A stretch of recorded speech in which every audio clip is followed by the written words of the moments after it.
James, you and I have been talking about immortality and what that may mean for almost 40 years. We've been friends a long, long time. And the thing that I don't want to do, ever, is to fool myself. I don't want to have some hopeful feeling if it's really not true. And from my career, which veered into science, and yours has been in history of Judeo-Christian religions, the early church, and become a great expert in the field, how can we begin to dissect out what our contemporary concept of immortality, what it is and where it comes from? I think to get at truth, or to even approach it philosophically, we've got to do our history. It's the vocabulary that we've inherited that has to be clarified. Remember how I used to talk about Athens and Jerusalem? You know, we'll leave out Babylon and Egypt for now, but these two great intellectual proposals of the West. You've got the Hebrews and the Greeks.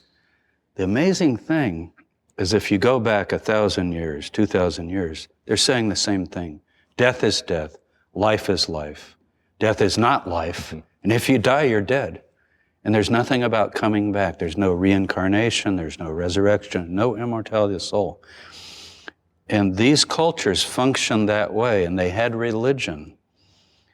If we fast forward to the time of Jesus, in early Christianity, and even 100 or so years before, Jews are beginning to think like this, or the time of Socrates, which would be, say, 400 BC, you're getting a new way of thinking coming in that introduces this vocabulary. Let's start with the Greeks. We use Socrates because he represents it so well. He's been condemned to die. And he tells his followers as he's drinking the hemlock, don't weep for me, weep for yourselves. I'm going to heaven. You have to stay here behind. He says the body's a prison. We leave the body behind. The immortal soul goes to heaven. So we've got, from the Greek side, immortality being understood as eternal life of the soul. The body's nothing. The body's earthly. It's temporary. It goes to dust. And so out of that Greek view of no afterlife comes this immortal soul. Now, you would think the Hebrews must believe this too, but they don't. It's very interesting what they say. They don't say, oh, there's really an immortal soul and it goes to heaven and that's how we have eternal life. What they say is, they look at that grave, that tomb, that dust to dust, that ashes to ashes, and they begin to wonder something that's just rather astounding, I think. Can these bones live? Because they're gathering bones, later putting them in these bone boxes. You look at bones. I've been in many Jewish tombs, ancient Jewish tombs. You walk in, resurrection is a little hard to imagine. Immortality of the soul is a little easier, I think, even philosophically. I mean, I could tell you, Robert, your quest is over. You know, you are a body, but you have a soul. And when you die, that consciousness goes on somehow in another realm. It's very easy to think about and believe because that. It doesn't seem like you're gone. Right. But the Hebrews took a harder road. I think they were more honest in a certain way, and I don't mean in the sense of veracity, but just a sense of reality, of facing reality. What they said is, wait. That person I used to talk with and love and touch was a whole self.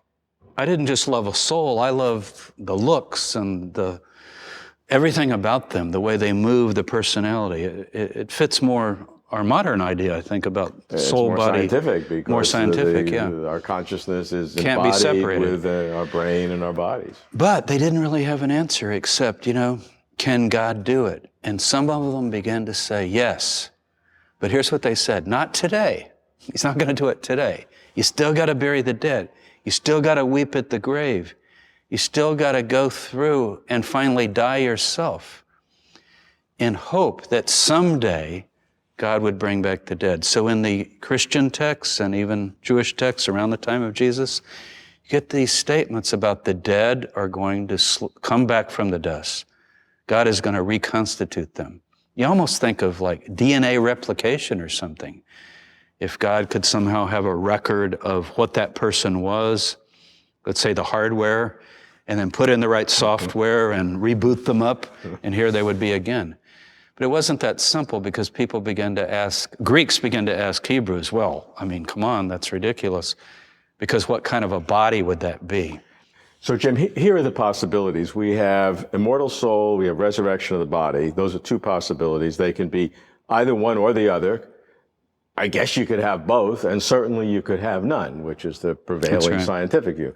So I think there are these four possibilities, right? Is that... I think that's right. The church later tried to combine the two. You've got a real problem in the New Testament. Christ is going to appear and the dead are going to rise to meet him, and yet he's bringing them with him. So, you know, but later they tried to put that together. But I would keep it separate. So you're one or the other. You don't bring the two together. No, I wouldn't. And as far as the truth question, I think the Hebrew view is looking reality more straightly in the face. I mean, the Hebrew view doesn't walk away from the grave and what our common experience is of death. It doesn't deny death, the denial of death. And to call death life, and finally to call life death, which the Greeks finally say this world is birth, or rather is death is birth and life is death. I mean, this is nuts. We know that death is a loss, birth is joy, and we should properly grieve at death and then wonder. The thing about resurrection, though, it's not happening right now. Maybe sometime we can talk about, you know, the Christian notion that it did happen with somebody, but a rather well-known figure. But generally, Christians have said it'll happen at the end. So in a sense, you could say it's putting off the question. I mean, it's not falsifiable either way. You say, well, someday God will raise the dead. What does that really mean? But I think scientifically, it also puts on the table some considerations. What is the human person? How is the human person dissolved or dissipated at death, facing death realistically, and then really asking a question, what would it take to reconstitute an individual, rather than defining an individual as this unknown essence, which none of us sense in our daily lives as we walk and talk and move in this world. And this resurrection of the body, that God has the power to do it and will do that at some unknown future time, is the prevailing theme, certainly in the Hebrew Bible. If there is a theme of this, that if there's anything that hints of immortality, it's a resurrection, not an immortal soul. It's the only answer in the Hebrew Bible, but it doesn't come until rather late in the Hebrew Bible. I think it's also the only thing that's really in the New Testament.